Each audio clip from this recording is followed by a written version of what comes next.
କେତେ ସବୁ ଆଜି ଆମେ ଗୋଟେ ଜିନିଷ ନୂଆ ଜିନିଷ ଜାଣିବା ହେଲା ସବୁ ଦେଖିବା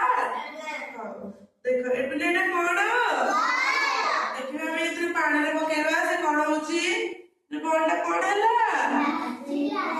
ବଲଟା ତାହେଲେ କଣ ହେଲା ଭାସିଲା ତାହେଲେ ନାଇଁ ଆଚ୍ଛା ଏଇଟା ଗୋଟେ କଣ ଦେଖିବା ଏଇଟାକୁ ଟିକେ ପାଣିରେ ପକେଇବା ପଟଟା କଣ ହେଲା କାହିଁକି ଏଇଟା ବୁଡିଗଲା କାରଣ ଏଇଟା ପାଣି ଠାରୁ ବଡ ଅଟେ ଓଜନିଆ ଅଟେ ହେଲା ଯୋଉ ଜିନିଷ ହଉ ଦେଖ ତାହେଲେ ଏଇଟା ହଲକା ଅଛି ତେଣୁ ଏଇଟା ଭଲ ଭାସିଲା ଦେଖି ଏଇଟା କଣ ବୋଲେ କଣ ଦେଖି ତୁଳାଟାକୁ ଟିକେ ପକେଇବା ଭାସୁଛି ନା ବୁଡୁଛି ଭାସୁଛି ନାଇଁ ହଁ ଆଉ ଏଇଟା କଣ ବୋଲେ ଟିକେ ଫୁଲଟାକୁ ପକେଇବା ଭାସୁଛି ନା ବୁଡୁଛି ତାହେଲେ ଏଇଟା ଭାରିଟା ହାଲୁକା ଜିନିଷ ଭାସେ ନାଇଁ ପାଣି ଏଇଟା କଣ ବୋଲେ ଟଗର ଫୁଲ ଦେଖିବା ଟଗର ଫୁଲଟା ଭାସୁଛି ନା ବୁଡୁଛି ଭାସୁଛି ନାଇଁ ଏଇଟା କଣ ଏଇଟା ଗୋଟେ କୋଡିଟେ ଦେଖିବା ଏଇଟା ବୁଡୁଛି ନା ଭାସୁଛି କହିବ ଏଇଟା କଣ ହେଲା ଯେ କୋଡିଟା ଓଜନିଆରେ ହାଲୁକା ହଁ ତାହେଲେ ଓଜନିଆ ଜିନିଷ ଭାସିବନି ନାଇଁ ଏଇଟା ଦେଖିବା ଏଇଟା ବୁଡୁଛି ନା ଭାସୁଛି ଦେଖିବା ଦେଖ ଏଇଟା କଣ ବୁଡିଗଲା ନାଇଁ ହଁ ତାହେଲେ ଏଇଟା ଓଜନିଆ ହାଲୁକା ଓଜନିଆ ତେଣୁ ସେଟା କଣ ହେଇଗଲା ବୁଡିଗଲା ଆଚ୍ଛା ଦେଖ ଏଇଠି କେତେଟା ପତ୍ର ଆଣିଛି ଦେଖିବା ପତ୍ର ପକେଇବା ଦେଖିବା ପତ୍ରଟା ଭାସୁଛି ନା ବୁଡୁଛି ଦେଖି ପୁଅ କହିଲା ପତ୍ରଟା ଭାସିଲା ନା ବୁଡିଲା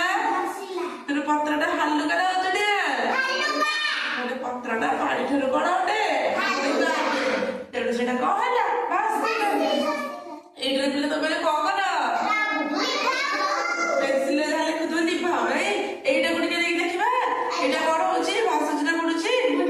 ଦେଖି ଆରେ ହେଇରେ ବୁଡିଗଲା ତାହେଲେ ଏଇଟା ଓଜନିଆ ହାଲୁକା ଏଇଟା ଓଜନିଆ ହେଇଥିବ ଏଇଟା କଣ ହେଇଥିଲା ପିଲେ ଏଇଟା କଣ ଏଇଟା ବୁଡିଲାଟେ ଦେଖିବା ଏଇଟା ବୁଡୁଛି ନା ଭାସୁଛି ଦେଖି ଭାସିଲା ସବୁ ଫୁଲ ଗୁଡାକ ଭାସିଲା କି ନାଇଁ ତାହେଲେ ଫୁଲ ଗୁଡାକ ହାଲୁକା ନାଇଁ ହଉ ତାପରେ ଏଇଟା ଦେଖ ଏଇଟା ଗୋଟେ ଫୁଲର କଢ ଏଇଟା ହଉଛି ଟଗର କଢ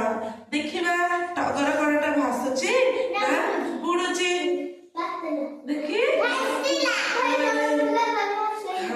ଟଗର କଢଟା କଣ ହେଲା ଭାସିଲା ତାହେଲେ ପିଲେ ଏଥିରୁ ଆମେ କଣ ଶିଖିଲେ ଏଥିରୁ ଶିଖିଲେ ଯେ